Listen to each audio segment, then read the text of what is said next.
Welcome to the inner sanctum. I'm in the shadows. I got one last job, one last job.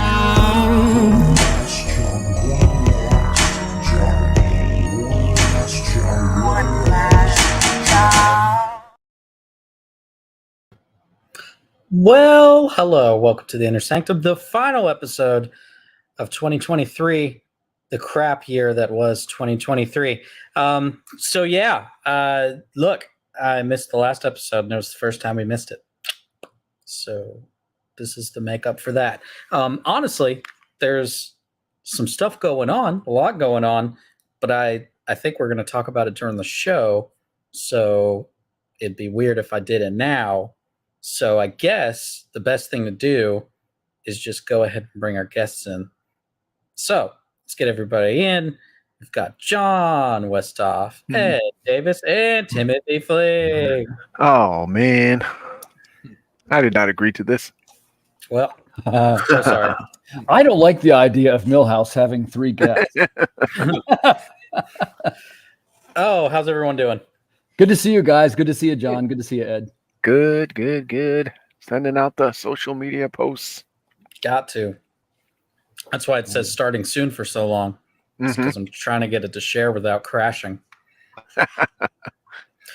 All right, so lots going on. I know some of us have live campaigns, so probably smartest to start off and just talk about what campaigns we have going on, and then we'll play a little bit of a game after that. So whoever wants to go first, do it. Go ahead, Ed. You can go first. All right, so I have a book right now. We have 5 days left, and it is Corruptor. For those who read my other series, Immortal Era, it's set in that universe, but a complete standalone story. Tells about a mafia hitman who gets killed in the line of duty and immediately recruited by Hell because their goal. Hey Dan. So their goal is to get as many souls as they can because they know the Immortal Era is about to begin, and at that point, all the portals to the afterlife are going to close. So it's a 4-issue miniseries. Aaron's the editor on it, so he's part of this campaign as well. He knows what's kind of where the story's going, and it's gonna, it's even though it's taking place in the afterlife, we'll still have a revenge storyline going on because all these characters that we are introduced to, they continue to exist and be a pest to our main character even in the afterlife. It's a good story. Just saying. Nice. Right. Yeah. A home stretch here for Ed. Jump in there, people. You're running out of time. Real close. All right, who's going next? Well, I don't have anything current, so please, Tim, take this one. I will take command of the Inner Sanctum. First, I just want to say, Ed, your book looks great. I'm a backer on that project, and I was a fan of the other series, so I kind of want to round out my collection. I got to get with you. I got a couple of holes. I think I'm missing a couple of issues. Okay. I'm sure we can figure that. Hopefully, we can meet up someday at a con. But that'd be great. I'm a fan of Ed's work, and I definitely will recommend that to the people out in the crowd. If you like sort of intelligent, well thought out plots and driving science fiction and neat twists, I think you will like Immortal Era. I got a campaign going currently, which is our, for the first time, we're creating a trade paperback, or what some people would call a collected edition. For about 4 years now, give or take, I've been writing short stories, and what they are, they're science fiction short stories grouped into a post-apocalyptic setting. And they're sort of along the lines of the short stories of Richard Matheson or Ray Bradbury, if you like those types of stories. Meaning that each one does have a beginning and an end. They're not necessarily a lot of cliffhangers, and they tend to also have an emotional component, if you guys know what I'm talking about. The stories all, like a good Ray Bradbury story, always kind of punched you in the stomach. You know what I mean? He had a way with doing that. And that's something we've tried to do with our writing. And what happened, I've been releasing them as floppies over the last 4 years. We're up to 4 released issues, and there was one short story in Travis Gibbs' anthology, which I was also in with Ed Davis, by the way, Tales from the Collective Initiative. And then there's one other story, which was in Russell Nolte's Cthulhu is Hard to Spell. So, and I'm a little bit friends with Travis. You guys know Travis. And he said something to me along the lines of, look, you got to kind of consolidate what you're doing here. You've got stories all over the place. And, you know, the thing about the Water Wars series, it's not like Spider-Man, right? Like you go to read a Spider-Man story, you're going to see Spider-Man in every story. Whereas reading Water Wars, although there are recurring characters through probably 60 to 70% of it, you've got a real good chance that you'll be a standalone story in the vein of if you're watching something like a Twilight Zone episode. And it'll be a story of a new person, and he's just trying to survive in this world that perhaps you know a little bit from reading some of the other stories. So we've grouped them all together. It's about 148 pages already. That's before the bonus content, which we do quite a lot with maps and spreads and this type of thing. So I got to guess we're looking at least 100 and it's got to be at least 152, 160 pages, I'm going to guess. And for the first time, collected with a commemorative cover, including the 2 new bonus stories that most people have not written, most people have not read. And it's over on Kickstarter right now, and I'm potentially tracking to have my best Kickstarter. Heck yeah. Thanks to the fine folks in this room and their glorious support of my many. Oh yeah, projects. I'm a backer. I love the series. I backed some of your floppies. I don't think I have them all. And then we had the story together in the collective initiative, and I have some of those at my table at cons. So I make sure I read all the stories so I can pitch all the stories in the book, just in case mine's not hitting for the people. Sure. Other amazing stories that have nothing to do with the Mortal Era, but actually that side story that I did for that one is also very canonical for my series. So when I do my next trade, I definitely need to include that in there, because the character that's introduced becomes one of our big villains for this 3rd story arc. And it also we find out what happens to all these souls, people that died right before people at a certain time, all of the portals to the afterlife close. And that's that's the big connection to the new story Corruptor, is heaven and hell both know they're getting no more souls. And that in the end, it's more of it's set more with a in a mafia background. So it has a mafia feel. So even when he's dealing with Satan in hell, he's dealing with the boss. And when he's talking about God in heaven, oh, that's the big guy. So everyone's kind of given this mafia makeover, so everyone has that same kind of feel. And someone who had just read the story told me, like, even in his death, he's still controlled the same way he was on Earth. And I thought that was an interesting insight, because even though now he's dead and seemingly like, okay, you're spared from suffering in hell, but he's still a puppet being controlled now by his new boss. So he can't escape that part of his life. Sounds good, man. I'm really looking forward to it. And I think that one of the things that I like is it's all of us that are in this room, we tend to be making products that are a little bit different than what other people are doing. And I speak with John too on this. I'm a fan of John's work too. But, and by the way, this is not disparaging any kind of traditional superhero books or anything like that. But, I kind of prefer the slightly unusual kind of tales. Yeah, and that was what I got so hooked on when I was reading comics all through my middle school, high school years, and it just became too many crossover events. So it really steered me toward the DC Vertigo line. That's what I started hooked on, because that's where the real interesting stories were being told, and they were finite. It wasn't like, okay, we're now on Preacher 600 and we're going to, keep spinning the wheels and nothing's ever going to end. No, these writers that were doing these big series for Vertigo, and eventually they moved it to Marvel Max, and Image took a lot of these creators. They had a story to tell. And when it was done, it was done. It wasn't, okay, now it's done and more spinoffs and more spinoffs. So I like the fact that you can write a story just like you were writing a novel, with a beginning, middle, and end, and know that this is the story, and then that's it. So that's how about and I'd like to hear from the other guys on this too. Ed, what was your favorite Vertigo title? Mine was Sandman. That was the one that initially got me hooked in, and then at that point I started to just look. I would go to the shelf and just seek out Vertigo titles. Yeah. How about you, John? Image, so that was what you had that was actually edgy and interesting. Well, I mean, this one kind of cheats, but it's Swamp Thing for me.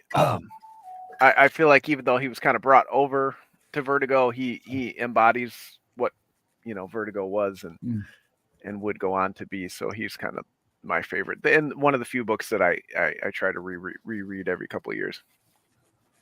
Same here. That'd be my number 2. So that one's amazing. And then 3 would be Preacher. So those are the big 3 that I can reread over and over again and never get tired of. How about either of you guys fans of Animal Man, the Grant Morrison run? I never read it. I've only read Lemire's run of Animal Man. I wasn't huge into DC except for Vertigo, so I probably should go back and read that one though. It's huge on well, I can't think of a better way to say it. So I'll just say, we talked about the emotional components of stories, and the way he does Animal Man, it'll take your breath away. The ending of it is, I don't want to give away too much of a spoiler, but at the end of the series, Animal Man meets Grant Morrison. It's super meta. Yeah. And it's real. And it's kind of it's a little bit of I'd call it a sad ending. I feel like I'll tell it to you. Look, hey, we're all writers. I'll tell it to you. Look, the spoilers have gone by. This book's 30 years old, so I'll just tell you. Right. It's Grant Morrison. He meets Animal Man, and he's like, "Look, all your suffering, I created it. I did it because I'm the creator. I did this to you, right?" Nice. So and of course you get to meet Grant Morrison a little bit, and he goes out at night and he says something like, I've always been that way ever since I was a little kid. It's because I used to have this pet. Her name was Foxy, and I would take care of her. And I used to imagine that she was on the other side of this river, and that I would be able to signal her with my flashlight. And then it switches to sequential art, and it's Grant Morrison on the edge of this riverbank, and he's signaling with his light. He's like, "Foxy, are you there? Foxy?" And he's shining with the light. And then it says something like, "Well, I guess I've grown up now, and it's time to put away such childish things." And he walks away, and he turns away from the bank, and it's the end. And the light on the other bank just lights once, and there's no words or anything, and that's the end. And that's when I went, "Holy crap!" Yeah, that's what I want to do. And Grant Morrison, let's be honest, he's had some hits and he's had some misses. Yeah. I'm going to go way out on a limb here. He's got some great stuff. His best book is Animal Man. Boy, oh boy, he did Doom Patrol right then too. That's a See, I haven't read Doom Patrol or Animal Man, so I really shouldn't weigh in. But for me, it's We Three if we're talking Grant Morrison. Oh my gosh, great stuff, man! Hey, John, if you like We Three, you'll love Animal Man. All right, I got to pick it up. Yeah. I'll add it to the stack of 85 trades. Yeah, I like old recommendations. How about you, Aaron? Did we get yours? Do you have a favorite? I mean, Sandman. Yeah, just world building. I just can't get away from Neil Gaiman. So yeah, I am a fan of. I want to make sure I phrase this the right way. I like the idea behind the story of Lucifer, told in the comic realm. Like, I thought that was a very interesting way to explain that story, because someone that comes from my background or whatever, people would say like, "Oh, it was sacrilegious," but it's really not. And like, there's elements of it that are just like, straight up, made up, whatever. But the idea that it was like a raw deal, I think was so fascinating to me. So like that kind of stuff. I just like when people take stories and they kind of flip them a little bit, and it's what I like talk to other writers about. It's, we all do the hero's journey, but it's what little strings you can pull out of the hero's journey that make your story original. So it's the same thing with that. Yeah, well said. Thanks. The thing John, about Vertigo that we kind of forget now, and I'm quick to point out, Aaron, I don't know what the right answer is. And you notice when these debates spring up, I keep my mouth shut because I've been wrong about so many things in the past. I do think that properties need to be rebooted and remade in new and interesting ways. I do feel that way. I think that some of the criticism is that maybe some of the writing is not at the same level. You talk about the Neil Gaimans and the Grant Morrisons and the Alan Moores rebooting something. You get a very different end result than what some of these current writers. And I realize it probably seems like I'm bashing writers. I don't mean it that way necessarily, of bashing writers. But we were talking about this on the air the other night, and there's no way to really sugarcoat it. they've led the industry to the record lowest sales in 85 years. So Right. you can't point at everything they're doing and say, well, you're doing it right. It's all your audience is wrong. At some point, if we were all in a band, right, John, this one's for you. If we got up on stage and we played Freebird and the audience was going nuts, man. Yeah, play another one. Like, I would lean over and I said, dude, let's do another one like that. I wouldn't say let's totally change it up and reboot everything. You got to listen to what the audience is telling you. And the audience, it seems to me, again, I want to hear everybody's opinion. It seems to me like the audience is starting to demand better writing from their comics and graphic novels. I agree. I think the audience has always wanted that. I think now they have more options than ever as far as entertainment, as far as comics. There's so many more comics out there. I mean, yes, we love our Bendises and our Alan Moores and our Gaimans and Grant Morrisons and all that. They didn't have the competition like they have now. I mean, there's a million comics, and that's including us, people out here, you know, self-publishing. So there's a lot of factors in there, and I don't think it's necessarily that the writing is poor. I think there's a lot of factors against the creative teams nowadays that weren't back then as well. Like what? Tell us a little bit, John. Well, I think that the pressure is higher now to make something that's going to go beyond the pages. I don't think that pressure was there 30 years ago. I think your thing was sell comic books, and now it's sell T-shirts, sell hoodies with the logo on it.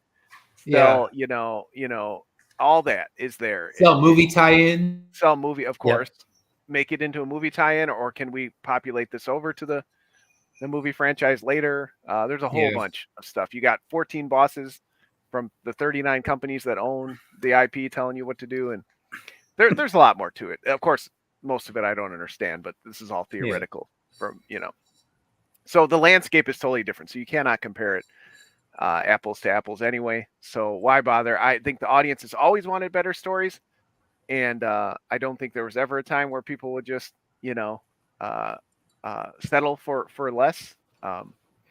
So I don't want to disparage any of the writers. I also think they have a lot shorter of a leash to write with, right? If they write a 6-issue arc, they've got 120 pages at the absolute maximum in some of these stories, where before, you know, Alan Moore could write a 52-page Swamp Thing story and just kind of throw it out there in the annual, and there was all kinds of, you know, 28 pages and 24, you know, they could do whatever the hell they wanted. They could really push it. So there's a lot of I guess that's a luxury we have. Like, if I need 32 pages to tell the story, then I make it 32 pages. I'm not advertisements that need to be in there, and you have a finite amount of pages. You have 22, not one over. Chop it if you need to. No, we have that luxury, because like they did when Alan Moore was writing, like, okay, I can expand it and the readers are going to be happy, and DC doesn't seem to care. So keep, that's one of the beauties of self-publishing, is you create your own rules, and you can say it's going to be, this one needs 32 pages to be told right, and you make it 32 pages. And I guess they did that back in the day. You see those super size, or, you know, like giant issues. So they would do those here and there. So if they needed the space usually to end a story arc, and these big crossovers, you'd get the double-sized issue and things like that. But now there's a lot tied to the advertisement. And I think there are some not great stories as well in the mainstream comics, but that's true. You go to any bookshelf, you're going to find some not so great stories. There's good, there's bad, but there's also a matter of taste. It's not to say it's a bad story, it's just not one that I would prefer. So I think my tastes make it think that, okay, just because I don't like it doesn't mean it's actually bad, but sales are saying that, that something needs to change. Yeah, I don't know what the answer is, and I love to hear the feedback of the professionals in the field. You know, it's a minefield, because sometimes you share your opinions about stuff, and like people take it the wrong way. Like it's almost, and first of all, I feel comfortable talking to you guys in this group, but you know, you never see me go online and bash the covers, or I didn't like this issue. It's just not a good optic for me. I don't think it's good for my brand. And for my case, silence typically suits me the best. But I would say that, and I'll say this from an editorial perspective, like it is hard for new readers to get into comics. And what I mean by this, if you talk about, there's arguably some of the best Batman stories in the world and the best Superman stories in the world. And of course, the Marvel series the characters are plastered on the side of buildings in the major cities. So the question is, why can't the editors or the marketing people somehow get these materials into the next generation's hands? And I understand about that it's about the merch and not necessarily about the books. But as I'm fond of saying, man, people are buying Dogman. They're buying these historical graphic novels. Some of these are having record sales. It isn't that people don't like graphic novel format. In fact, they actually seem to really like it. For some reason, they're turning their back on the big two. And I think that's where you hit the nail on the head, where they have failed Yep. to adjust over the last 30 years to how people want their books. And they're beholden to the direct market, which I understand, because if that crashes, then it all crashes. They are not doing enough to get, full graphic novel style stories into people's hands, which we know Dogman mangas, they're produced differently. I'm not going to speak about the back end that I don't have any knowledge of, but from what I've heard, it's different. They're different types of stories. They're drawn differently. They're produced differently. So I get that. They can't just pump these out every 6 months, but they do need to do more of that, so that, because that's the difference. You're not walking past newsstands anymore and seeing 50 comics there next to the magazines. I mean, I remember getting comics at White Hen, and they're just, those avenues aren't there anymore. So they aren't adjusting to that and getting the comics to the hands, Yeah, that 90% of the books I bought as a kid were just from the little local liquor store. They had the spinner rack, and I'd go in and kind of pick my issues right off of there, because there was no local comic shop. Right. And now you have to go to the local comic shop if you want it. So yeah, they're not doing the same service. You still have magazines inside of, every 7-Eleven. So why not next to those magazines put some comic books back up there? Especially the kid-friendly ones, because that's, when I was a kid, I would see that comic book, and it was just like, okay, this is what I need right here. And it's, they don't have that immediacy, because the kids aren't going to be going to a comic shop, not unless their parents have interest in a comic shop. They're going to drive right by it, but they are going to go to grocery stores. They are going to go to liquor stores. They're going to go to these places with their parents. And then if they see those books, I mean, I'm one of those parents. Yeah. If my kid wants to read something, I'm going to put some reading material in their hands. Definitely about accessibility. At price point is another thing. They're expensive, so parents not going to drop $4.99 on a slim book. I guess But it's so I know you see that's the difficult. big two. You see the big two trying to mitigate that already. If you go into a Target where they have comics now, I just saw the but DC it comes with, rack the other day. yeah, and it'll come with like a little 3-inch, 4-inch minifigure, because they're not just trying to sell the book anymore. They're trying to get the merchandise. So same thing you said earlier. Smart. Yeah, and they've started, Walmart started hanging up like the 3 packs of books and stuff, and that's good to see. But and I know it's not easy, right? Because then they have to give them the cut, and I get it. I'm not saying there's an easy answer, but I do think that was a big part of where comics lost their way. They lost the easy way to get it into people's hands, and then that sold lots of copies, and then in turn, I sold 1 million copies. Now my advertisers come in, so I get that the landscape has really changed, and I thought digital was the answer, and that they kind of flushed that down the toilet too. Hey, if you don't mind, for a while. Since you just mentioned digital, John, could we do a quick round robin? What do you charge for your digital copy, and for how many pages? I think I'm still at 5. How many for pages? digital? Well, it depends on the book. They're anywhere from 22 to 28. Oh, so it's always 5, you're saying? Yeah, for all of our digitals right now. But I don't know what I'm going to do with the graphic novel or with the trade of Tilt yet. And there's also Global Comics, which is the other thing I try to push people to when it comes to digital stuff. You making any money through Global Comics? Be honest. I would have to log in and check it. That sounds like I have it. Stuff's on there, but I never look at it. That sounds like no. If somebody's got 10 grand somewhere, they know. Yeah. So John, how about you? What is your digital price and how many Well, pages? I try to do 4 pages for $1 for the print book, so I do half of that. So if the cover price is $8, it's $4 for the digital. That's usually what I hover around, and I do digital bundles for series when they're out and stuff like that to try and get them out there. Gotcha. And Ed, how about you? How many pages and what's your price point for digital?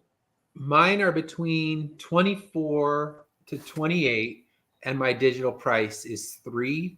When I do the new issue of Immortal Era that's going to be 32, I'll probably do 4 for that. And then the floppy would be 10.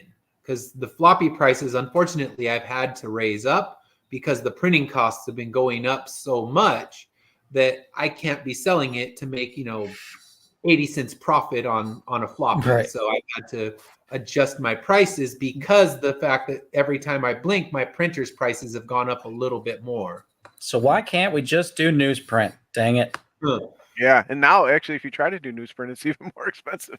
It There's is. no Yeah. places to do it. Yeah, because it's more the retro thing. Yeah. Yeah, no, yeah. I it's tough. did It's something tough. different. And by the way, I'll share the results of this. Like I say, I try different things and they don't always work. But in this case, this was, I always do a digital version. I always do $6. I think one was $7 because mine tend to be 40 pages, 48. So there was a couple 52s. They're giant sized, as we say. But I noticed that sometimes the sales weren't as good as those at those higher points over the course of 6. So what I did this time, because digital customers are funny, right? Like I think sometimes they buy it and maybe they're not even necessarily reading the material. And as far as for us indie creators, sometimes it's one of the ways that we support each other as if it's too expensive to buy the floppies. Mhm. But in this case, it's 148 pages for $5. Wow. Hold on. You might be That's not underpricing all. yourself. I also got that Garbage Pail Kids. I love the Garbage Pail Kids. Tried to bring them back. But I in this case, I also include for the $5. It's 148 pages. I got 2 digital free comics. I'll actually probably reach out to you guys too. I think about having some partners. Maybe there's some benefit since it's the same time, Ed. Something we can Oh, yeah. discuss if you want No to. problem. Be And happy I to wanted share. mine to be discounted because I always give out number 1 for free. If somebody wants number 1, they can have it free. It's just kind of notice what I'm doing, right? Yeah. So I wanted to keep, and also as John knows, it comes now with its 11 songs. I think actually it'll be 12 now with the new song. So, I wanted to be where something was such a value that somebody would jump right in. But at the same time, I don't want to devalue the material. And I think that that's always the hard slope. But I do know that if you try and get $15 for a digital package, you don't sell as many. Yeah. In my case, I still offer one. We do what they call the season pass. It's $15 and you get all of our titles. Like it's got the cryptid book in there. It's got, it's because we got a bunch now. I got Socket in there. But And I think that's stopped when- doing. Go ahead, Ed. The catch-up bundles as well, 15. Yeah, because that seems you're in 7 issues in a spinoff now, so you should have a healthy bundle. 8. 8. Oh, there you 8. Yeah. I don't know. It's a weird market. Yeah. Let's talk about what our 2024s are shaping up to be. go. Boring, slow, nothing going on. All right, cool. Good talk. I don't know who wants to go first. I have plenty of stuff. I don't. If you want me to get it out of the way, I can get it out of the way, or I can save it till later. It's whatever. Let's hear Wow. yours. You've been kind of quiet. Yeah. All right, slide time. Mine's going to involve someone else at the end. All right, first and foremost, there is Fall of Night, which is runaway Templar knight finds himself in feudal Japan facing off against a ruthless local daimyo.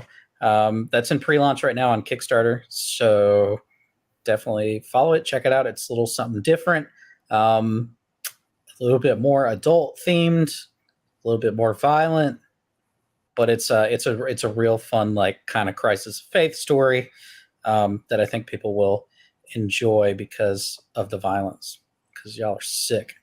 Anyway, this is another big thing for me. I have a devotional coming out. Yeah, honestly, right now it'll probably be the end of January, could be February. But this is 30 days of devotions for fathers who are going through a custody battle, divorce, all that kind of stuff. Because when I'm still facing all that stuff, but the resources just aren't really there, and I want to make sure that I'm helping as much as I can for people that need it. So this is going to be for them. And I know Timothy's had the 30 days.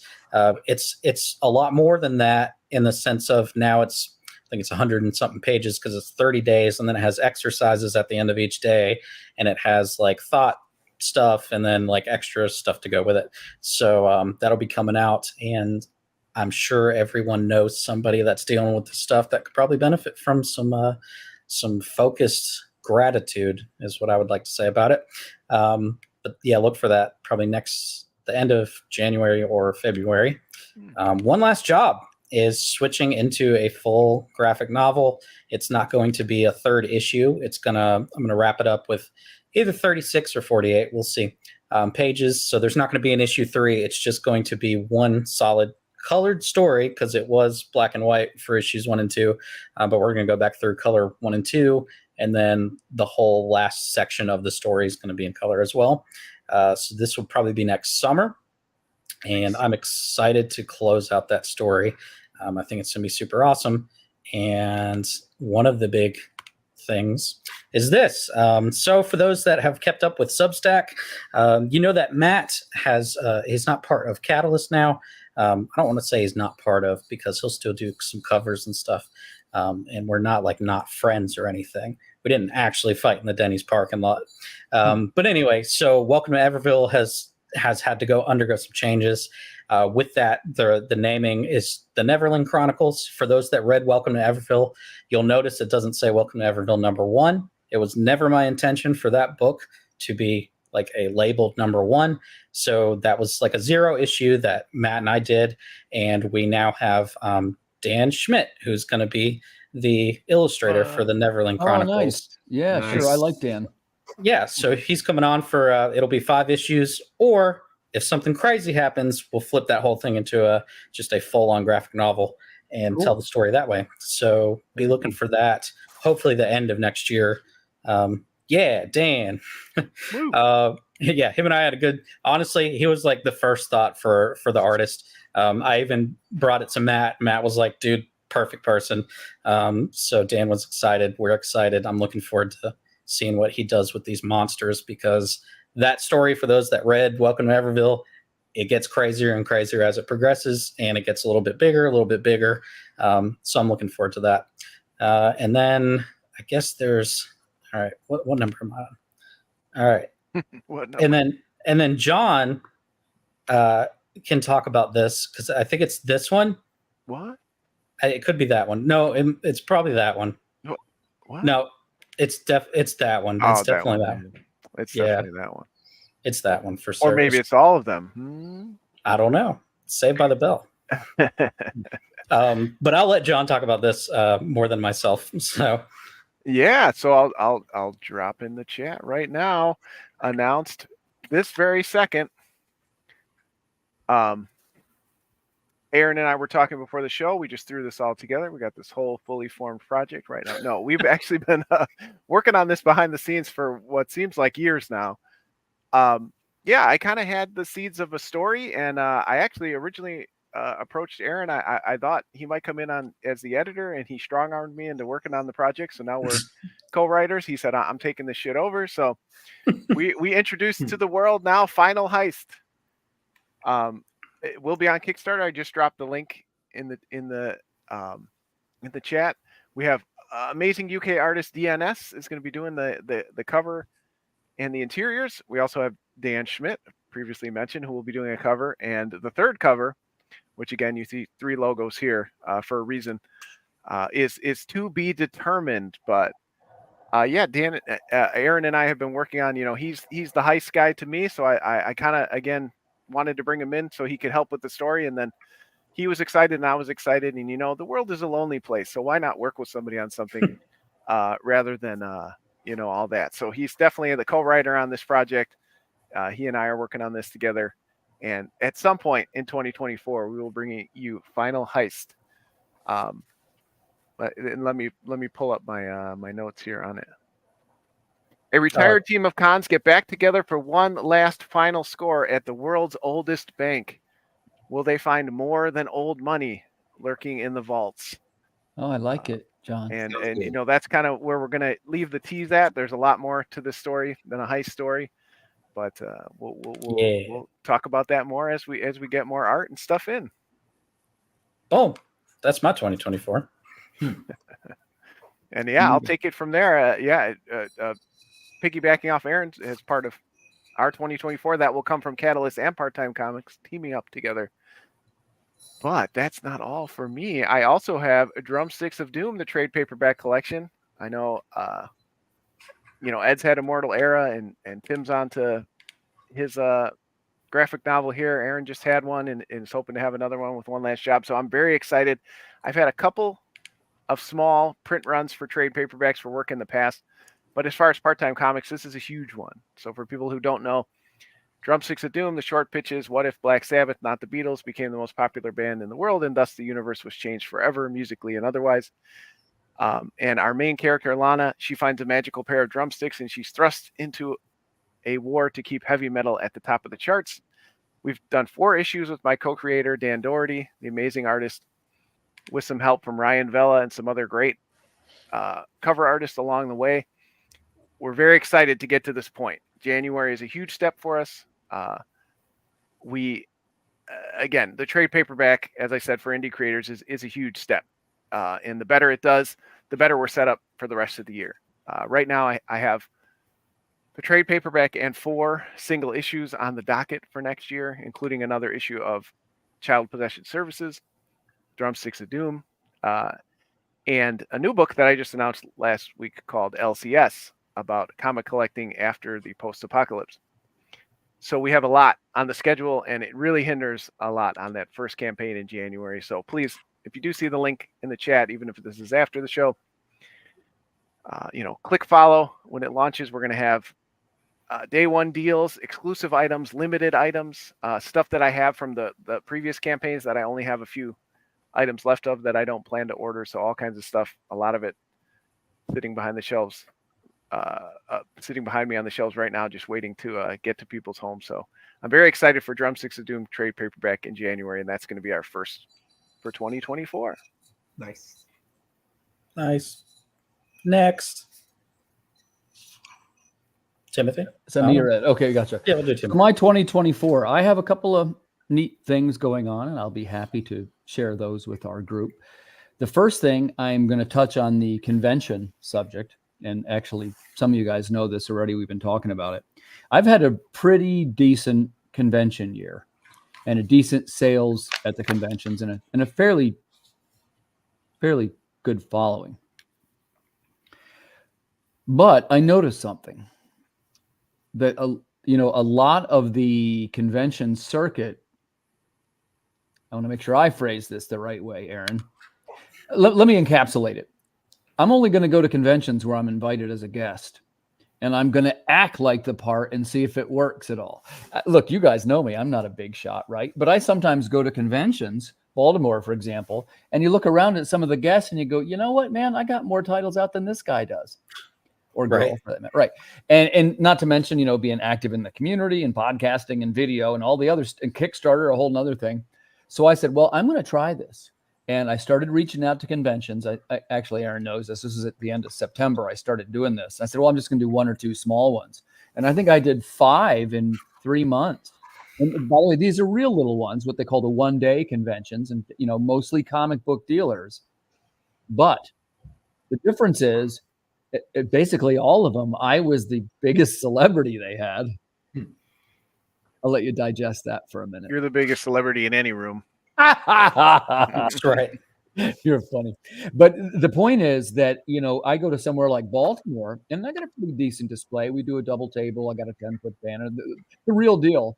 But it's hard for me to stand out because there's 330 other creators, not to mention the pet food sales, the custom photographs, the Pokemon stickers. And again, I'm not putting anybody down. I understand. Makes no never mind to me how somebody's going to make their living, you understand. But there's something about being associated with the brand that's better at these smaller conventions. And people discover it and they come up to you and they say things like, what's this? How do I do what you're doing? John, I picked up 2 editing gigs from these conventions. So that is, Awesome. You guys know, one of the things, and this is included in my 2024, is I've been doing more editing. I got this editing side thing that I'm doing, and now I have 5 clients.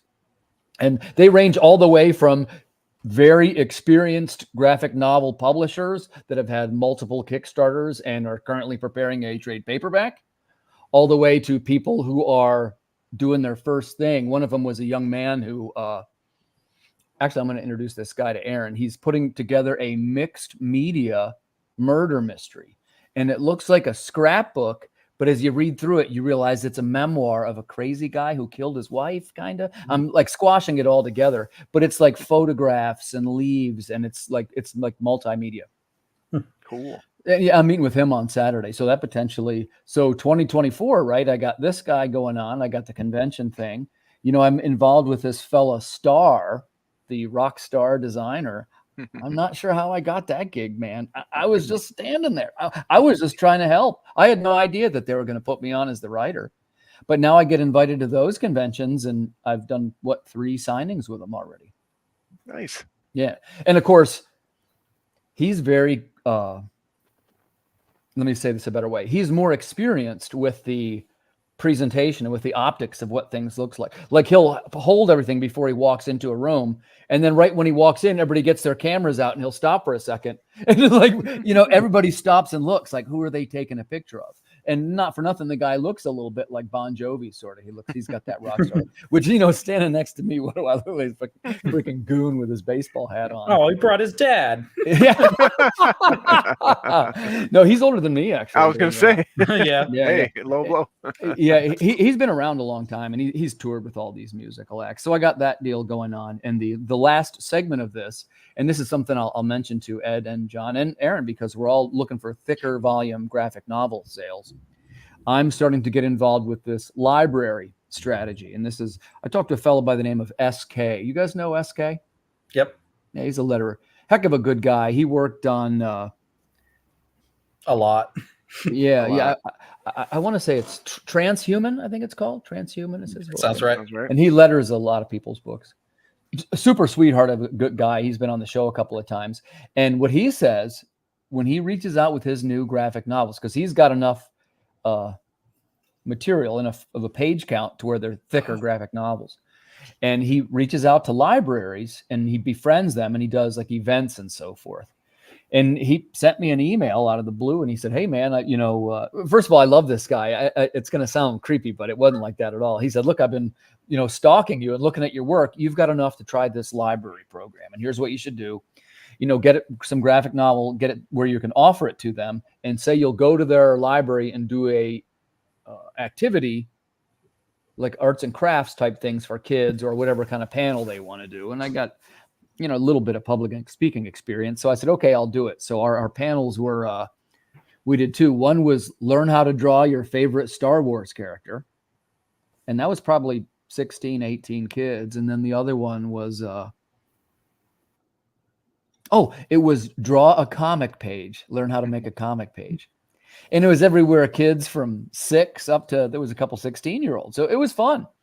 And you got along great with the people and everything. But on my first one, I'm not sure how you close the sale. Like, I guess my next thing is, okay, great, I did your event. Now, why aren't you buying 20 graphic novels for Lancaster County? So that's the part that I'm going to figure out in 2024. And now I'll have 2 graphic novels with matching spines. Actually, I got one here. They got the Chrome logo on there, right? Ooh, I don't know if you can see how it's like shiny. Naturally. And then, of course, the spine. That's cool. Yeah, you see how it's shiny on the spine? So the new ones, when you have 2 together, they're both Irwin or Rosa. They both have sort of like a complementary color scheme, and they'll have matching chrome spines. And if I can put it together, and by the way, this was Dan Schmidt's idea. If it's the same Dan that... So many Dan Schmidt. Yeah, there's also a Dan Schmidt. There's a Power Kickstarter supporter. I assumed it was our Dan. But he said, hey, is there any capability of getting these 2 volumes in a slipcase? And I just went, whoa, because I have the perfect wraparound artwork that would blow your mind. But Nice. I don't know if I'm researching it. We'll see if it's doable. Because one of my buddies did it for his 3 hardcovers, and people love it. And it's much more reasonable than you would think. Yeah, it's so next level. I got the gang from Comics Wellspring looking at this, and it's something where if the cost is effective, because some of the things on this current Kickstarter went right, and some of the things went wrong. And, I love to talk to you guys about this because I love to try things. I'm never a very firm believer in trying what other people are doing. And then when other people try what I'm doing, I want to change it because, it's like Todd Rundgren says, power is moving while the others are still talking, right? So how do we stay one step ahead? I don't always know the answer, but I want to try something. And one of them in this case was to make the thrust of my Kickstarter to buy the 2 collected volumes, which, one is already out. That's from last year. That's the Chronicles series. And that was a smaller Kickstarter, but it was successful. But it's very well regarded. It does well at cons. It's been the top seller a couple of times. And somebody said, well, look, if you sell both volumes together in a set, you raise the purchase point of your Kickstarter. In most of my case, I'm selling a $10 book, a $20 variant, maybe a $30, whatever. But in this case, I'm doing if you buy the 2 volumes together, it's $44, which is a deal. That's like 256 pages of content. So it's $29 for one book and $30 for the other. That's with the Chrome and all the upgrades. So it'd be $59. But if you buy them both, it's $44. So you're thinking, well, hey, right, the profit margin is a little slimmer there. Let's talk about that. Why wouldn't you charge a little bit more? Well, I'm still making like $12 a book. That's more than I'd be making on a floppy. Yeah. So, and the idea was to keep the price point sweet enough to where it would pull more people to buy both, and also to boost and what happened was, in this case, people are buying the dual volume set. And, my average price point is now something like $42. So I'm pleased about that. That's great. But one thing that went poorly, and I don't know what I did wrong here. I've always done very well on selling add-ons, which are the back issues. Mm-hmm. And there's some cool ones in there. Although I didn't put the cryptid book in there. Maybe I should have. But I'm not selling any add-ons. So people are spending more and they're buying the 2 books, but they're not buying the little knick-knacky items afterward. Yeah, I wonder with the graphic novel if you wouldn't get as many. Yeah, I guess some people are saying, well, all the stories are in there, which I get that. Yeah. And but some people, I've always had the Water Wars people are a little bit collectors. You know what I mean? Like there's variant covers and this and that. And this was the first time that the add-ons didn't really sell in the past. And actually, I'll ask this question too. I used to be what they call a pin salesman. I always had like a custom enamel cloison pin, and they were very popular at the conventions. But at the Kickstarters, I don't seem to be selling them. I'd sell maybe 10, 15, But really, for me to pay for the pin, I've got to sell, a lot more than that. Yeah, at least double that, if not triple.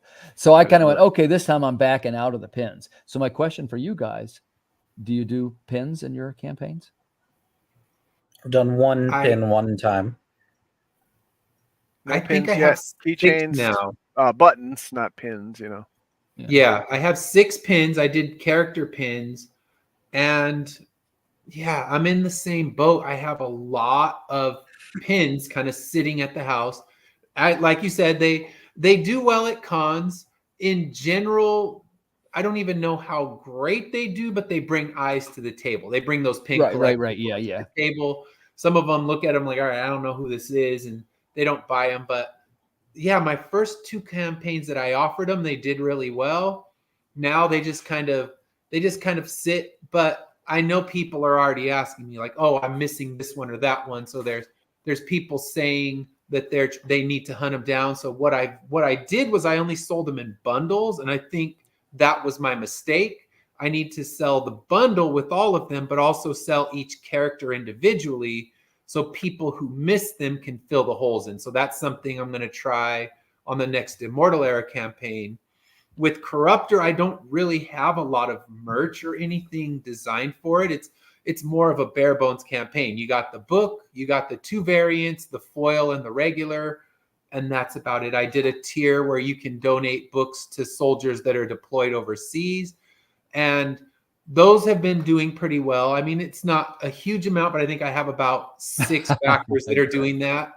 So it's just a matter of trying new things. And yeah, this campaign for me has been the biggest struggle, where it's looking to be the lowest one I've done, and that goes back all the way even to my first issue of Immortal Era, when nobody knew who I was and I had no idea what I was doing. Do you remember? I wanted you to. I'm glad you brought it up, because I wanted to ask about, because we all know, like we all know the struggle. But like I don't completely understand why. I'm curious from your side of things. what you think is or is not working, why this one's different. But at the same time, like I still see there's such a fluctuation right now that I see from creators that have been doing this for a long time, where it really is like struggle bus Yeah. for a lot of creators who have been doing it for a while. And I don't know. I'm just curious of your insight while you're going through it. Yeah, I think the holidays have something to do with it. The economy itself is not doing as well, because the last time I've run a campaign in, but that was about 2 years ago, and things looked different 2 years ago in the overall economy. But honestly, I don't know. I've had some people say I think that book it's too evil. I've been told that a couple of times, and I tell them Aaron's keeping me keeping me honest. He wouldn't let me go too far, but in the end, I don't know, because the thing that is the most baffling is I'm not getting any of my regulars. This campaign feels more like, all right, being propped up by the family and friends, and then people in the community that I've met along the way. But it's not all those ones that back Immortal Era since issue 1. They've been back every single time. They're not coming over to this one. So I'm curious, when it's an add-on on Immortal Era 9, will people pick it up? Because I was feeling really down about the campaign, about the book. Like, okay, did I just miss the mark completely? And then I went out and did a con, and you see the reception toward it. You see that people are excited about the idea, about the story. There's no too evil, I know. Well, and I think that's a I'm good gonna see attitude if I to can have find too. it one day, and then Aaron will be like, "Nope, you've reached Too that evil. The point." line has crossed. But No, and I get it. It's tough, but I think you're taking a good attitude towards it because it is a long game. You have a long project here, and this is a spinoff. I think you'll see people add it on. That happens with our books too. We'll have a dip. Our regular backers. I mean, I do multiple series, so that makes it hard to gauge. But even like the last few, yeah, those, I 10 or 15 of my almost back every campaign I do backers don't come back. Yeah. That's a huge hit. That's like, Yeah. hundreds of dollars. And that's kind of what happened with the last one where I did 3 books at once. I think they were kind of like, I'm overwhelmed. But I'll bet, I see people add them onto future campaigns or pick them up down the road. So, it hurt that's my because hope. that last one was a huge struggle. But, I think with this one, yeah, I mean, it'll be a great add-on, to the people And jumping I think in. the people getting it at the cons, that's the thing, is I sold a lot at LA Comic Con. It was a really good seller, and there were people that they weren't quite feeling the vibe of Immortal Era, but when I pitched this one, they're like, "Oh, that's what I need." So hopefully they read it, and now when issue 2 comes out, they know, okay, I got to head over to that Kickstarter so I can get it, because selling the book on the table with a live Kickstarter campaign probably costs me potential backers, because a lot of times you're saying, hey, you can only get this if you back it on Kickstarter. I'm like, right now, shoot, you can get it right now. You want to buy it at this minute? So that didn't hurt you don't because need you to back actually you brought that money in right away. Sans fees got it in your pocket, so that's actually not hurting. No, and It that's the makes thing. number look lower, but I have to look at the whole big picture of it. And the fact I did have a few people that backed the Kickstarter because they wanted the foil or something like that. So that con kind of brought me out of the funk that I was in. Like, what the heck am I doing wrong? Because the campaign, I would say, looks better than my last Immortal Era one, because my daughter taught me how to use Canva. So I'm like, all right, now I'm not, my art additions aren't completely inept. But in the end, it's just, getting out there, seeing the reaction to people in the real world to it made me think, all right, it's not a complete miss, even though that's how I was kind of feeling going into it, because it's, those regulars just aren't coming back. And this is a crazy one where I've barely sold any digitals at all, where normally I'll sell about a 50-50 split of digital and physical. And this one, it's pretty much all physical backers. It's one of those weird campaigns where everyone wants the physical book, and all my digital people that I don't know have all canceled. So that's all my cancellations have been from digital books. So I'm thinking, I don't know if this book's not grabbing people with the digital copy, but my guess is when I do issue 9 of Immortal Era, putting this as an add-on, we'll see people, because the few that I talked to at the con said, hey, I didn't even know you had a campaign right now. So are the Kickstarter emails getting kind of buried in people's spam folders and things like that? So there's a lot of factors. I know that but for in sure. the end, My biggest backers reached out and said, I haven't been, seeing the messages. I think everything's getting squashed right now too. So yeah, Yeah, new we had a algorithms to guy. deal with. We had a guy who backed everything from book like Paradigm, which was the first thing we ever put out. Backed everything until I think it was One Last Job 2, and then we did till the trade, and then I got a message from him when I posted something randomly, and he commented, and he was like, "I didn't even know you did 2 more campaigns." Yeah, And like he was one of our, always there backers. the regulars. Yeah, So there's some kind of problems just on the stuff getting buried. Too much stuff going on. For time frame as well with being the holidays, and I don't know, man. Looking at, because my last campaign was trash. Like it sucked doing a trade, and I know a huge part of that is Ed's talked about it before, where it's like, well, people already bought all those individual issues, so then like those same people aren't going to come back for the trade, and they didn't. So, but I feel like taking that trade to shows and stuff, it's a whole different ball game. Oh yeah, that's what people want there. Right. Or exactly. you got to add some content, because look, I had that fear too. And but I did add content. There's multiple stories that aren't in the regular comic books. It just didn't click. The other thing was it's superheroes, and people want to act like superheroes don't exist anymore. So that was its own problem. So it was a fusion of some things. But like then I watch what's happening with other people right now, and it's like with Fall of Night coming up, I'm supposed to launch it in January. There's a part of me that's just like, forget that campaign. I'll just not launch it in January and just do work on One Last Job, like the graphic novel instead. I'll add here, Aaron, when I was launching this current trade paperback, it was scheduled to launch over the Baltimore Comic-Con, which is September 8th. And I looked at the landscape. There was something like 350 live comics projects. And I was even kind of not quite ready. There was, I like to iron out all the wrinkles before I get into my printing. But Right. I went, you know what? There's no advantage to me rushing this. And I don't know. But by the way, again, this is my new one. You ready for this? For 2024. I said this to John, and I'm going to directly backpedal from what I told him. Because I was kind of hovering around the 3 releases a year, maybe 4. Yeah. And I was thinking, hey, man, if I could get that to 5 or 6, I'd be in great shape. But I'm not able to get everything accomplished in that time frame without rushing the most important part for me, which is the writing and creative process. So what I'm going to do, and by the way, this is twofold with, again, this is one man's opinion. So viewers, feel free to pile on me if you think I got this wrong. But I think I was releasing stuff a little too fast. And it used to be cool to be releasing the Kickstarters fast, but then I started to notice it was feeling less special. Like, if I skip this one, I'll be back in 2 weeks or 3 weeks. You know what I mean? So I'm going to try and do something more like an event and try and maybe do twice a year. Yeah. Yeah. I think 4 to 5 is probably the max.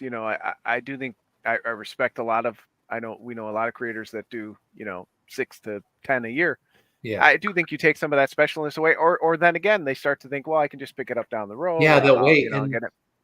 Which is and fine, that's another thing with mine. It was right on top of the other one. I just finished sending out Immortal Era 8, and then within 2 weeks launched the new book. So it could be that, like, okay, if he's going this fast now, I'll just wait and I'll get my new issue of Immortal Era 2, and I'll just get both in one shot and not have to back campaign after campaign. So there's a lot of big question marks. But yeah, that was one thing I did, and I think that's something I won't do again. It's just that rush, because I could launch issue 9 in January, but I need to give a little room to breathe, and that's right. And I think maybe I'm speaking for all of us. If anybody disagrees, please chime in here. But we tend to fall into a treadmill, right? Because we're all self-publishers now. And what happens when one Kickstarter funds, it's like the closing of one chapter, but another one opens. It's almost the starting gun for the next one, right? Because you got to get followers right away. And again, I'm not saying I know for sure, But it seems to me, there's people that do one Kickstarter a year, and that's $250,000. I need to try and lean a little bit more toward that, because what's happening is the minutia of the tasks adds up very quickly, and what suffers is the quality of the creative product. I'm referring to myself. Don't take this like I'm saying you guys are doing something wrong. Okay. Sure. Yeah, I'm trying to get all my Kickstarter links now before the year starts. I've gotten three out of 5. So, yeah, I'm trying to see how that goes. Just kind of have them out there floating around and kind of promoting them as it's appropriate, whatever time they're going to come out. I'd be interested to see again how you feel at the end. You did a longer campaign this time, I think. Yeah. Now that was a little different. Normally, I have done a 30 days before, and I've done a 42 or something. But this time I was concerned that it was over the holidays, and people were saying things like, "Oh, you're going to miss some days, like a couple days before Christmas." And knock on wood, I usually don't have the problem with no backers in a day. That's usually not, But I know that people hit those dry spells and there's no backers for like 3 days. Yeah. I sweat when that happens. It's only happened to me in the beginning. But what I did was, I'm anticipating it this time because of the holidays. So I launched on Black Friday shopping day, and we launched it from a comic book store appearance. And then it's going to run to, I added enough days to compensate. It's like 34 days, or it's like January 4th, I think, or 5th. Okay. Yeah. So it's a little longer. But in my case, when I've done longer campaigns, because I think the Cryptid campaign was the other 42 day. And to me, it was like having 12 more days of customers. Yeah. And I should have thought of that too.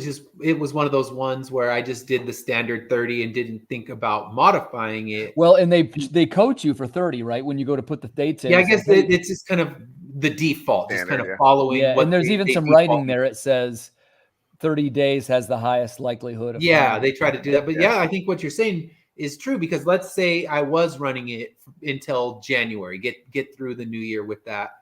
And let's say I have those 4 or 5 days without backers, because this has been the driest. Like I've gone a full week without a backer in this campaign, and that would be another week. But if I don't get any backers, I'm not any worse than I was, and the potential of bringing more in is always there. Maybe my thing will battle and actually get through the algorithm, and someone who hadn't seen it will act on day 35, day 38. So. Right. It's all. I can tell you, I think the product looks strong, Ed. So it's not that. My sense would be, you're doing appearances. Have you done any kind of stores, anything like that? I've done some comic shop appearances, and those ones, like I did one on Black Friday weekend, but again, I had the book on the table, so it's like, all right, you don't need to back it; you can buy it right now. Right. Because I only mean in the sense of, like, one of my things, and I sort of stole this idea from Aaron, I think. I have his card that he designed for me, but it has the logo, my name, my links. In the back is you can scan it, and it'll take you once to the Kickstarter and once to the YouTube channel. Okay. Nice. So really, I'm not trying to sell them anything. I'm just giving them the card. Yeah, and I did have a link to the Kickstarter, and there was Scotty Young, who does Marvel covers, was right behind me, and the line to him was crazy all weekend long. So I constantly was pitching to his line, but his line's full of little kids and stuff like that. Yeah, and even his handlers were like, "Nah, do your thing," because they're right at your table. So, but what I started doing is, anytime I'd run to the bathroom, I just handed out the card with the Corruptor link to everybody in line. Haven't seen any real results from it, but it doesn't hurt. I printed 500 business cards, and in 5 days, that card is going to have no function. So I may as well just hand them out like mad at the con and hope that maybe one of those people, as they're digging through their bag, is like, "Oh, shoot. Yeah, I remember that book he was talking about. Let me get on there and do it." So I've tried that. This one's it's just kind of the anomaly. Like, I've had a lot of good campaigns, and this one, it'll be a small miracle if I can even hit that 100 backers, which I was getting closer and closer to 200 with the Immortal Era stuff. So it's just, made me rethink a lot of things. And I think one of the things, like you said, was not launching too close to each other, because that gets people that, it takes away the shine. I'm glad you said that, Ed. And, that was one thing that I thought about. And here's the other one. And by the way, I was the criminal of this. Like sometimes I say these things as if I'm trying to be intelligent, but I want you to know what's happened to me is I've done almost everything wrong at least one time. And that's kind of how I backed into it. One of them was, and I got this idea originally from Russell Nolte, which he had at the time, it was called the Fundle Bundle. And what it was this huge digital package of comics. And then like what you do is you reach out to cool guys like you and we'd all do swaps. And soon if somebody backed me, they would have a library of 16 digital comics. And now I think I got 21 or 22 in there. What's up, James? But I was talking to a guy by the name of Matt Knowles. You guys know Matt, right? And he said, I'm not sure this is the right move. Let me tell you why. Because he's really good with branding and stuff too, as you know, from seeing his products. He said some words to the effect of, when you lump all the creators like this together and it's a thing that you're giving out free, it sort of devalues their brand. And I went, you know what? He's right. I should either A, be selling this or not dumping them all into a big basket. And when I did the Cryptid campaign, that was 219 backers, which is a pretty good one for me. But I had less than 10 people hit that download with 20 free titles in it. Wow. And I went, note to self, I did something wrong. I'm not doing it that way anymore. So what I'm going to do this time, and by the way, I'd be glad to include either one of you if you'd like to be in this, or you too, Aaron, is to do 2 or maybe 3. It's more special. I'm not going to give out 16. I'm going to give out 2 or 3. And I'm going to do an interview with the creator and I'm going to do marketing about their free book. And we're going to, each one's going to have a little more juice with it. And try and make an cut event. Back to doing 2 or 3, just, a couple tiers of you get this free book, this, because I'm even like that, when people give me a zip file full of books, I rarely go back to it, Once in a while you find one, you dig it out, but you got to make it not just seem the same. I probably haven't downloaded most of the ones I've gotten. You get so many and you're just like, I have a stack of reading material I need to get to, and that gets way on the back burner. So I'll when I finally go through and start cleaning out my email, which is my maybe twice a year, I'll finally clean up that mess. Well, and I appreciate digital books. I appreciate you guys' support, especially over the years, and I've enjoyed your products very much too, and especially the guys in this room. They are products that I did actually read and that I'm familiar with. A lot of times I back the project because I want to be a nice fella, and I never read that book, or speaking directly, sometimes the book is of such poor quality I can't penetrate it. So there's that. But I would just add this, which is that it seems that with Kickstarter, we're going to have to keep reinventing ways to stick out from the other guys. And, it's like I said to Aaron, look, I had very little interest in being podcaster and interviewer and all this other stuff. And, we've got something over 60 or 70 shows now. And I want to say that I don't want to do this, but I can see the increase in the numbers from engaging with the community. Yeah. And when I say the community, of course, I mean the indie creator community, who I love the guys and girls there. They've been terrific to me. But don't forget, at the end of the day, what we're really trying to reach is the person on social media or on the internet who's not saying anything. He or she's quiet and he's discovering the new products.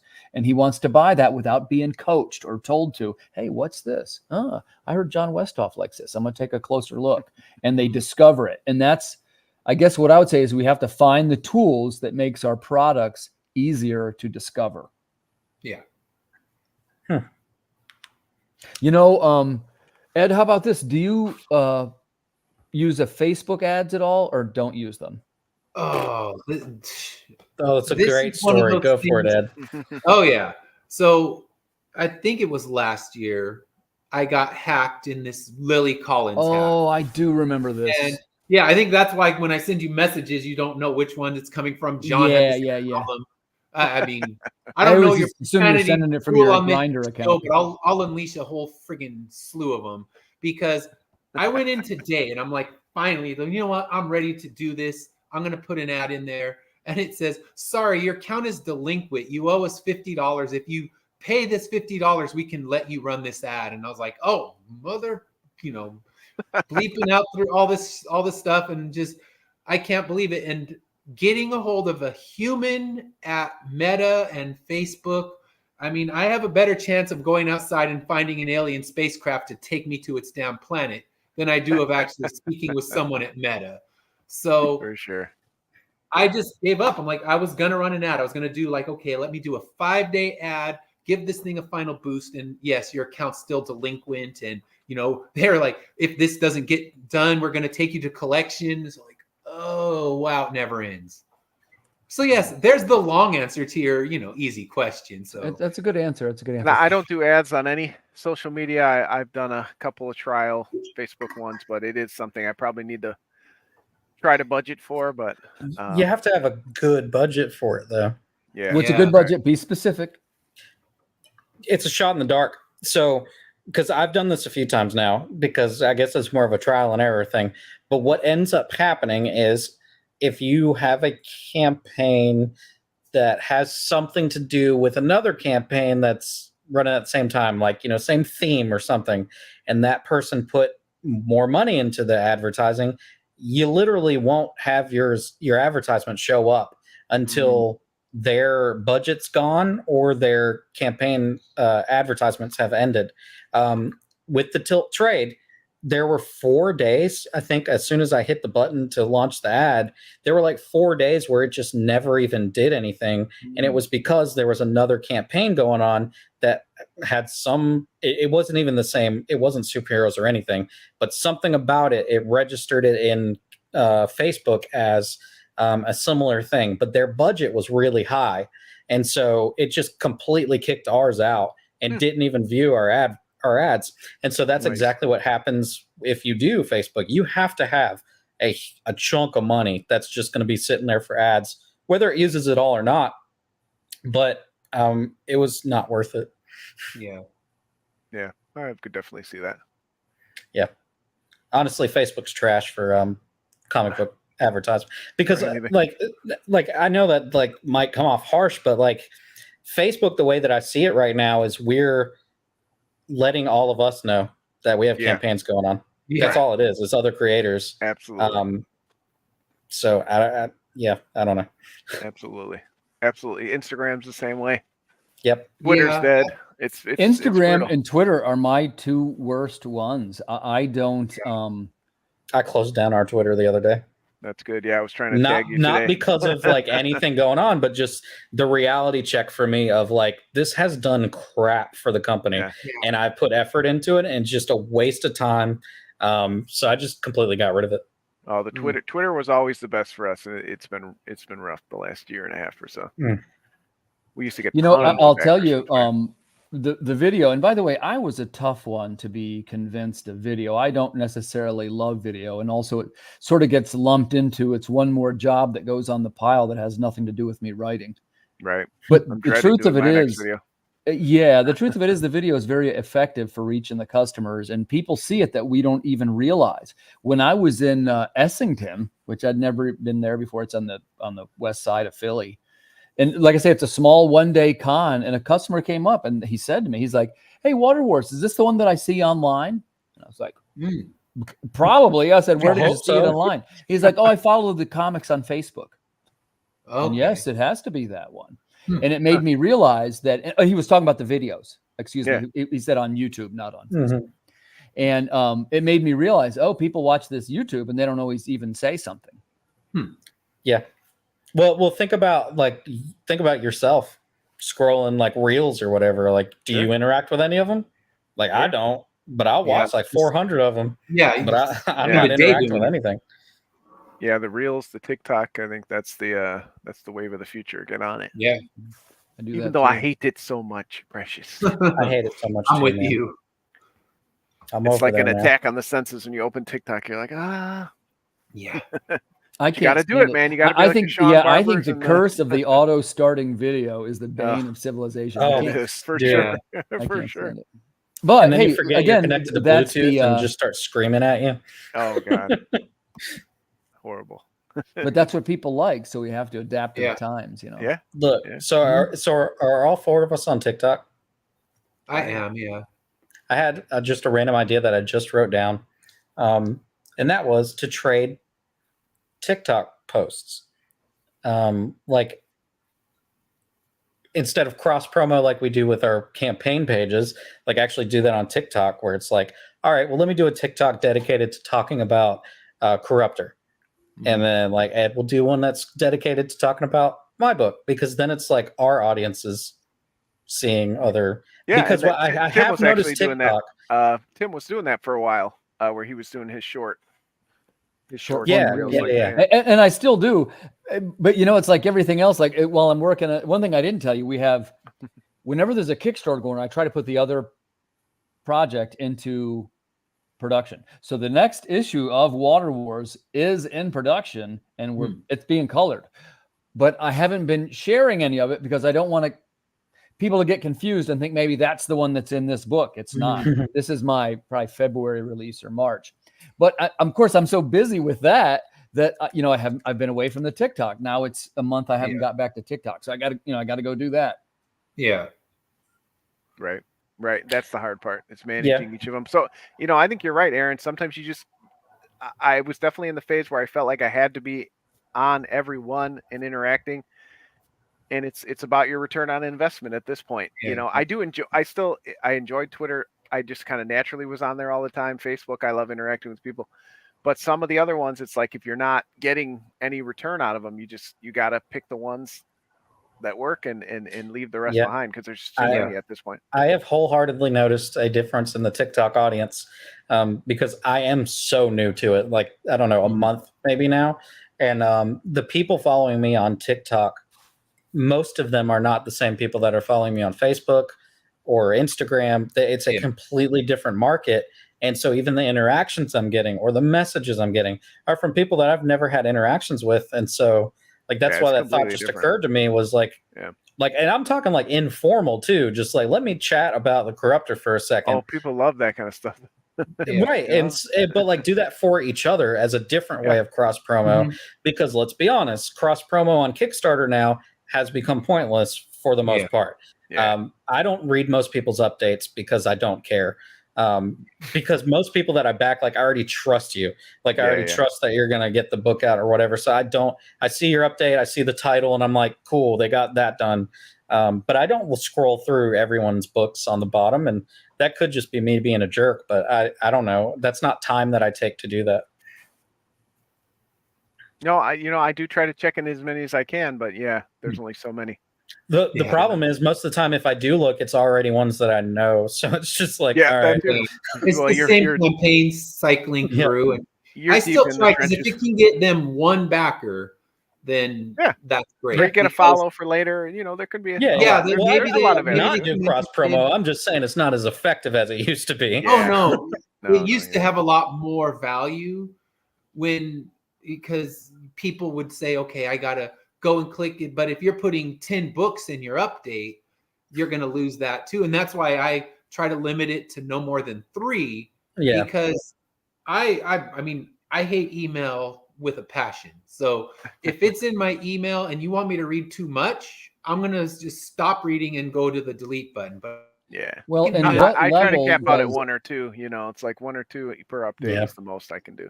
Well, I feel like I'm doing a disservice if I do more than that. Right. Yeah. Because then they're not scrolling all the way. They're Sorry, I was going to say, at what level do customers start to push back on advertising? And here's what I'm getting at. When you go to, let me think of an example here. I can't say her name because she's right next to me. You guys use Amazon Prime? Yeah. Do you use Alexa? Sorry, say that. What was it? Oh, you can't say her name. She'll start. I was like, who the hell is sitting next to Tim? Yeah, she'll start talking.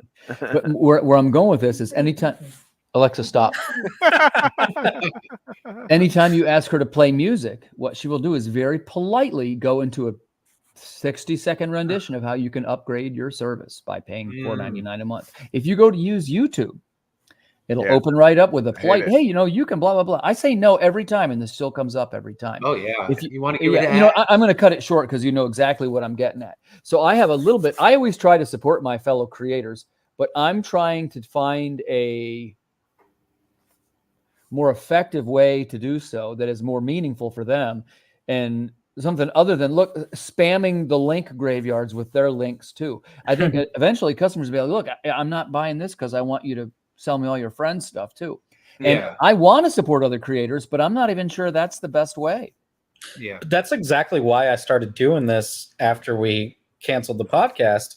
was because I had realized like I know I was dealing with stuff for like 2 years, and so people were like, "Oh, well, Aaron's just disconnected from the community." Well, I had crap going on, still have it going on, but I realized like I still want to talk to all y'all. Like I still want to have that communication and be able to chat about our projects and stuff. So I brought this back specifically for you guys, for being able to just sit down and talk about the stuff we're dealing with. And so far, what I can say is it's been, I've had more people watch, listen, download this stuff than any of our Beards and Comics podcast episodes.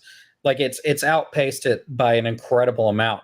And so there is a market for it. I don't know how much good it does in the sense of backers, because I feel the same way. Because when I go on people's shows, it's just like, oh, I was just on the same show with them talking about our projects last time. But like, so for me, I'm doing it because I want to keep my connection with all of you guys.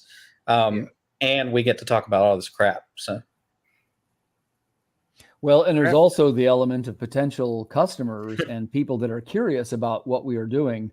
They tend to tune in these things, and they're what I call the silent majority. Like I'm saying, sometimes I talk to people, and I'm like, they must have seen the podcast and never said anything.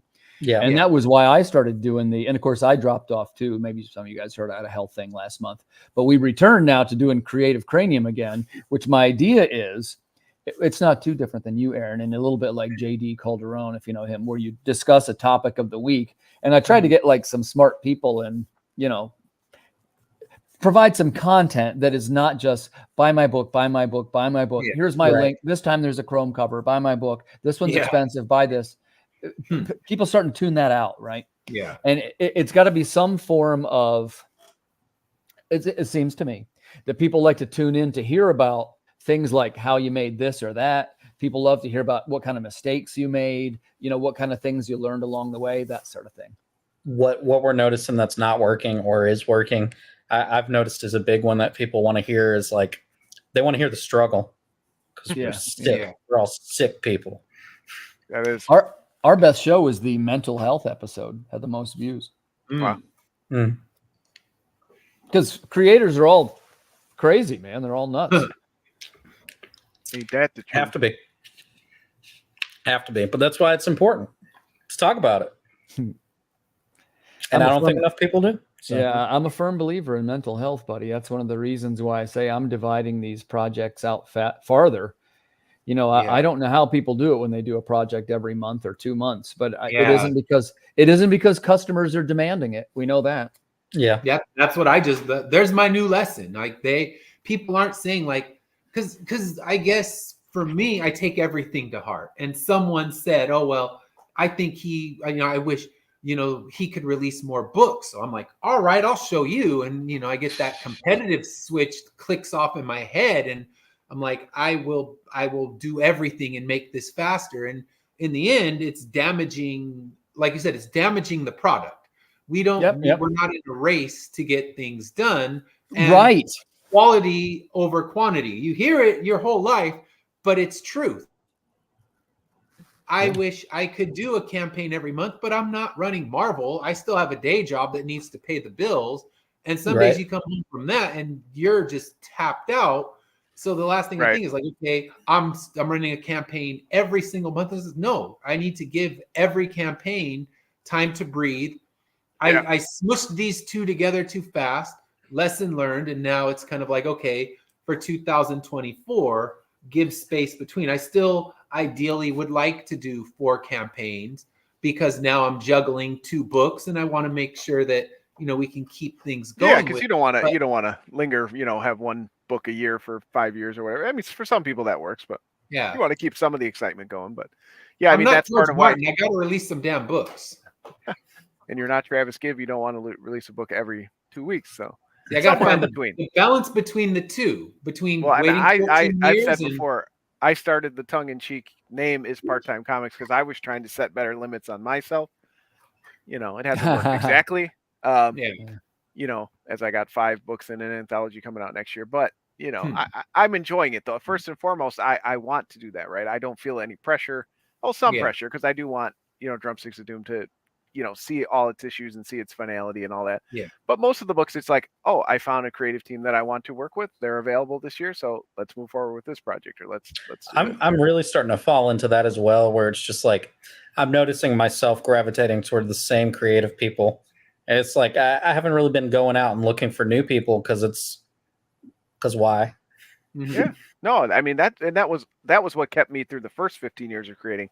I mean, my co-creator and partner of Kingbone Press, Bob Gar, and I, we made tons of books together, and it was just that's what this is to me. So I don't feel like compulsion to get my stories out there or to break the bank or anything, but I do want to have a regular schedule so that they don't just linger, and 20 years from now I have regrets that I didn't finish what I wanted to. So. But also the four of us are a little bit different too. And even like the Travises, and I see Greg in the comments, we have all stumbled into the pond of being publishers. So we almost are required now to keep releasing titles. Hey, look, for anybody that's listening, if you want to make one I pay a tax man every year. So now I feel like the pressure, like, well, I got to put something out. Right?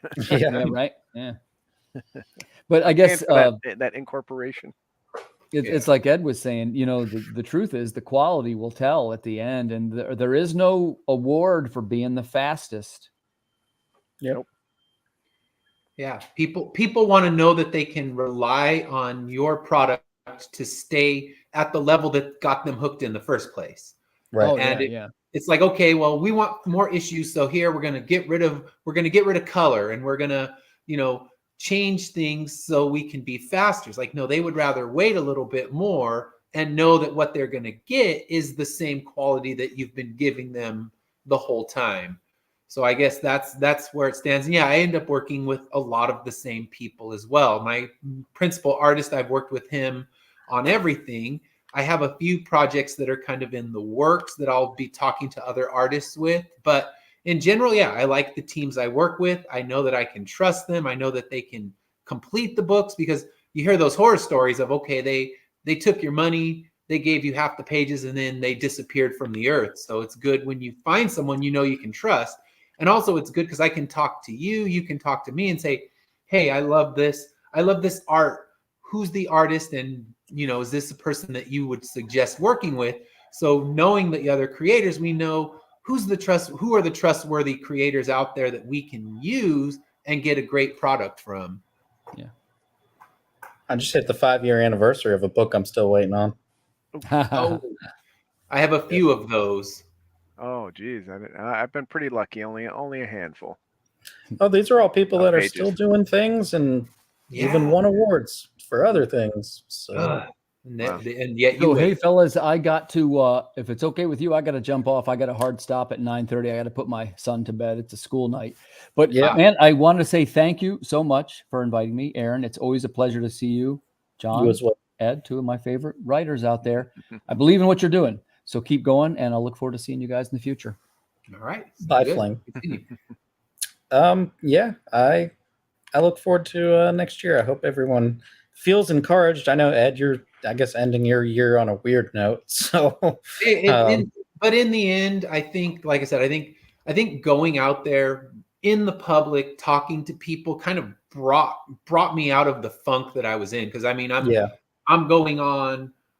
I mean, this campaign, if you look at it, the bar is just flat. There's no movement up. The bar is down. That's about the only thing I've seen. Like, oh, another canceled, and a few of the cancels were surprising because these are people that have 4 or 5 campaigns of their own. I'm like, don't you know how that feels? Right.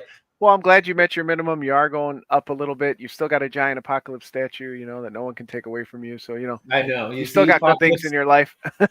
Well, and in the end, earlier, it's funded, and even if it's the lowest, the book will still be out there. Issue 2, we're almost done with all the art on that. So we'll have that coming next year. We'll have issue 9 of Immortal Era, and that one, if the Immortal Era ones drop as like this, then that would be the real depression, because I have a pretty steady stream of readers that have been with me since the start. So this one especially, because I think issue 9 is the finest hour of Immortal Era. It's my favorite issue that I've done, and it's the one I've been waiting for. Like every issue comes out, it's like, okay, that's good, but wait till you read issue 9. So I'm hoping that it blows people away. So that's kind of how I want to start next year with the issue I'm most passionate about, and then hopefully build those corruptor readers along the way. That's what I'm curious about, is how many people add on Corruptor #1 on your next Immortal Era campaign. Yeah, I'm curious about that too, because there's always a lot more add-ons for an Immortal Era campaign, where this one, it's like, okay, you can add on the 2 variant covers, and then I did Right. put the Immortal Era trades, but I'm thinking hopefully you get those people like, okay, I didn't know this was going on. And yeah, I mean, I usually would do in my first weekend of Immortal Era what this whole 30 days has done. So I'm curious if you get those people like, oh, I didn't even know it existed. I'm going to scoop one of those up. So Nice. Greg's poor right now, so yeah, I think we all are. And I think that's the timing. It's like, okay, you pick Yeah, the time for sure. nobody's got spare cash floating around. So they'll add it on in February, which I might even wait till March, knowing that, okay, now people start getting their taxes back. And this is more of an ideal time because my March campaigns I've done have been really successful. So yeah, with that, it's just kind of mapping out what next year is going to look like for me, and not rushing it. Not because I get that competitive switch and I see another creator, they're putting out a book every 2 months. Why am I not doing that? I can be fast too. And it's like, yeah, slow down, quit looking around you and focus on what you can do, not what everyone else is doing. Yeah, I Right. think it's good to have some of that motivation, but yeah, when you sense it's coming from the wrong place, like you said, instead of the excitement of doing it, it's coming from the competitive, then yeah, you gotta take a step back. But Yeah, their and journey is not your journey. yeah, I'm the worst. And the fact that they can do it, more power to them, but I need to know what my limitations are. That's right. Well, did we solve all the problems? Obviously. Yeah. Good job. Sure, 2024 is going to be off the chain. We've made 2024 the pathway to utopia. We're gonna do it. Utopia. Fellas, I appreciate you guys coming on. I'm glad that I got to get a little core group of people that I deal with to be like the last ones for the year. Yeah, that I put up with. But it's nice for me because it's more relaxed than having on new people when I'm like, all right, I don't know this person and their vibe. I gotta pretend to be nice and be exactly cool and thoughtful. Yeah, with y'all, I can just be like, just let you guys talk. So I appreciate y'all coming on. Everybody that's watching or watches, make sure you check out all the links in the comments for the Corruptor, which is live now. If you're listening to this within the time frame that it's still live. Hey, Joe. And then as well as John has multiple links in the comments, so make sure you check those out as well. There's Drumsticks of Doom, the trade, and Final Heist, the book. So yeah, be the first to follow. You just saw it today for the first time, so that's right. I got to be the first. I got to prep these announcement posts now. Yeah. But yeah, thank you guys for coming on. I really appreciate it. It's been fun getting to talk to everybody again. Thank you, sir. Thank you for having me. Who wants to give the final word? The final word is comics rule. Yes.